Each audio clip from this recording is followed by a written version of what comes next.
לא, טיפה, תעלה, אבל ככה, כן, זהו זה, בסדר. רמי חרובי, בן וחבר בארי. אולי תספר לנו קצת על הרשמים שלך ועל החוויות שלך מבארות יצחק. וגם ידע אישי. רגע, יש פה רעש של... טוב, קדימה, רמי. טוב, הסיפור של המגע שלי עם בארות יצחק הוא סיפור מורכב מעט, ובעצם אני מגדיר אותו כקרב על בארות יצחק, אבל הקרב השני על בארות יצחק, לא אותו קרב מפורסם של קיץ 48, אלא קרב של כבוד. ואני נחשפתי כבן בארי, כמי שנולד בבארי, וכמי ששנה אחר שנה עלינו לכאן, לנקודה הזו, כאותו ציון ביום עלייה של 11 נקודות. מכאן עשינו מסעות רגליים בשחזור העלייה לנחביר, לבארי, ומכאן בעצם בארות יצחק הייתה בשבילנו מגדל מים. בארות יצחק הייתה בשבילנו מגדל מים שעומד בלב השדות. הרבה מעבר לכך, פרט לסיפורים של הוותיקים, רינה ואחרים ואבא שלי, לא נכנסנו לחוויה. לימים כשאני נכנס להדרכה כמורה דרך, כמרכז קורס מורה דרך, וכמי שהנושא הזה של ההתיישבות בנגב מעניין אותו, אני מתחיל לשאול שאלה, לאן נעלמה בארות יצחק? והחוויה הקשה ביותר שאני זוכר, אותי פותח את הספרון הקטן של בארות יצחק, ומגלה תמונה של יישוב, שבו למעלה מ-20 בתי אבן, שמתחתיו בתמימות כתוב 150 חברים, 70 ילדים, ואני נכנס לסיפור, שואל את אנשי סעד שאני באותם ימים מלמד אותם בקורס למבוגרים לידיעת הארץ של האזור, ולאט לאט מעיז לחצות את הקווים ולהגיע יום אחד אל הוותיקים שלכם, של בארות יצחק, ולהעיז לעשות אולי משהו שהיה קשה, ואני מודה, לפתוח את הסוגר. ואותה השאלה של לעזוב את הנגב, לא לעזוב את הנגב, מה המשמעות של הקרב, מתמצאת אצלי באותו רגע של דווקא אחרי אותה מלחמה. אותו יום שבכל מדינת ישראל הצעירה והגאה שמנצחת את המלחמה, מעניקים אותות קוממיות לאזרחים וליישובים שעמדו בגבורה באותה מלחמה, ובן גוריון, בלי לשפוט אותו, ואני אומר את זה במילים חזות, אני לא חוקר ואני גם לא שופט את ההיסטוריה, מחליט מסיבותיו שבוודאי חלקם היו נכונות וחלקם לא להעניק את אותו אות קוממיות ליישובים שפונו. ובארות יצחק לא מקבלת את אות הקוממיות.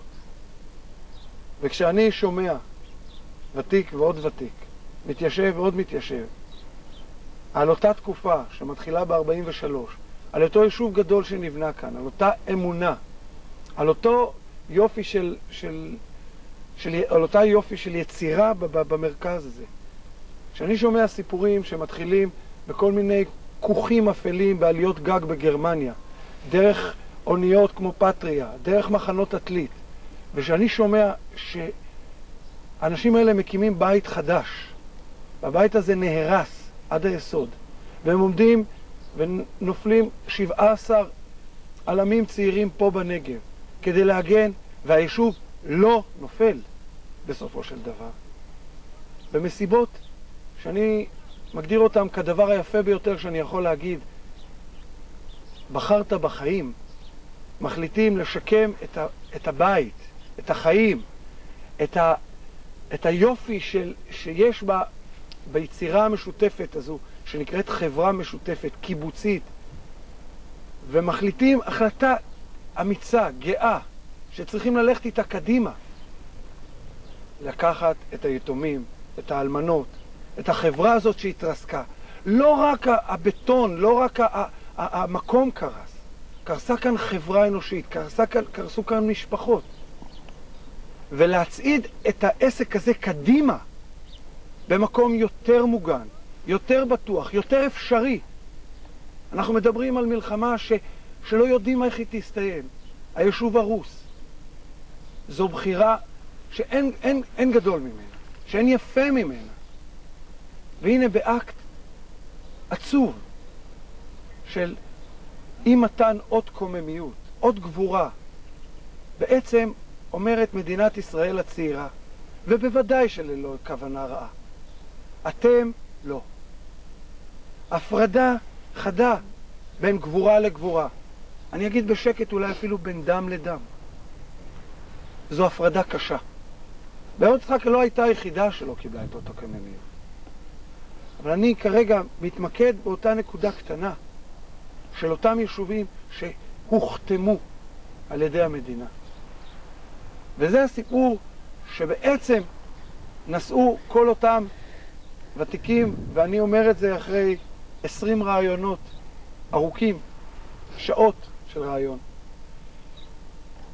וזהו קרב שצריך להגיד אותו נוכחה מול המצלמה. זו גבורה שאין גדול ממנה, ההחלטה של בארות יצחק.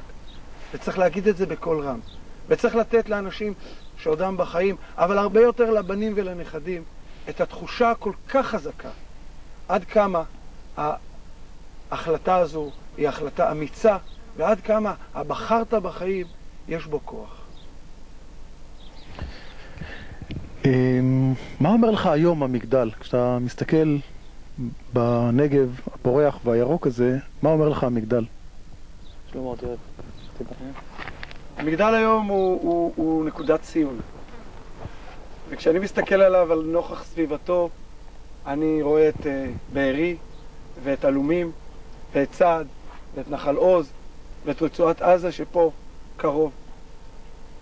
ומקומו של המגדל אני ככה רואה אותו כאיזה מין אצבע שמסתכלת כלפי מעלה, ודווקא אל אנשי בארות יצחק, חובשי הכיפה ועוטי המטפחות, דווקא יראי שמיים, מין אצבע כזו שאולי היא מצביעה כלפי שמיים, אולי אפילו אצבע מאשימה קטנה. כל מה שנותר בארות יצחק בתוך כל היש הזה, שהוא יש של יצירה, זו יצירה יפה. הנגב היום פורח, יש פה שדות חקלאים. זה מגדל נקוב כדורים שעומד כאיזה מין אצבע ברמה, בגבעה הכי גבוהה במרחב הזה, ומשקיף סביבו, וכל מי שיביט אליו רואה אותו, וכל מי שמביט ממנו רואה את כל המסביב. אבל אני אומר שוב, אצבע היא דבר שיכול גם לסלוח, דבר שיכול להצביע, דבר שיכול להאשים, והשאלה איך אתה משים אותה במקום הנכון, איך אתה מתייחס אליה. זה יכול להיות גם כף יד שמלטפת, מורכבת מהרבה אצבעות, אבל בפירוש המגדל הזה יש לו כוח בלתי רגיל, ואני לא פוסח עליו בשום אחת מההזדמנויות שאני יכול להביא הנה קהל וקהל וקהל ולספר את הסיפור העמוק והקשה והכואב הזה, אבל כל כך אמיתי והמלא חיים של בארות יצחק. אוקיי. רגע. נקודה נוספת, בבקשה. נקודה נוספת שאני מספר אותה דווקא עוד לפני הסיומת המאוד חזקה הזו, שאני בא ואומר, אני מסתכל על אותו רעיון, שאני לא זוכר עם אחד החברים, אבל אפשר למצוא את זה בין הזה. אחת השאלות שהטרידו אותי כשראיינתי את הוותיקים, זה איך נראה היישוב באותם ימים. ואני זוכר שהדבר שעשה לי אולי יותר מכל, ואגב מתווה את מקומי היום, כמי שנכנס ברצון ובאמונה שלמה, כאדם שאינו דתי, לחזק את אותה ציונות דתית של תורה ועבודה לשמה. של אותו דבר, אין ספק שאנשי סעד ואנשי בארות יצחק נתנו לי אולי את המתנה הגדולה ביותר שאני זכיתי. וזה לראות את היהדות במיטבה, את היופי שבה. כשאני ראיינתי כאן את אנשי בארות יצחק, אחד ועוד אחד. אחת השאלות שכל הזמן הפתיעו אותי, הדהימו אותי, כמי שגדל בארץ הזאת, כמי שמחובר אליה, זה מקומו של בית הכנסת ביישוב. ושאלתי, מה בניתם? מתי בניתם את בית הכנסת? ואני מודה, הופתעתי. לא בנינו בית כנסת. בבארות יצחק בנגב, בכל השנים, בין 43 ל-48, לא נבנה בית כנסת. ושאלתי למה? הייתכן, איך? יישוב דתי. אצלי נתפס היום. אמרו, של תשובה כל כך יפה. כי כשיש לבנה אחת והיא יקרת מציאות, בונים בבית לילדים. וכשיש לבנה נוספת, וגם היא יקרת מציאות, בונים בבית למשפחה. ואחר כך בית לבעלי החיים. ואחר כך בית ליישוב, לבית התרבות. כי בית כנסת זה מה שאתה סוחב איתך.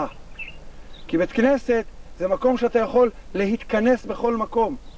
ולשם כך גם מספיק פינה בחדר האוכל שהוא צריף, או בשדה, או בבית הילדים. ואני לוקח את האמירה הזאת, את הכוח היופי הזה, ואני סוחב אותו איתי.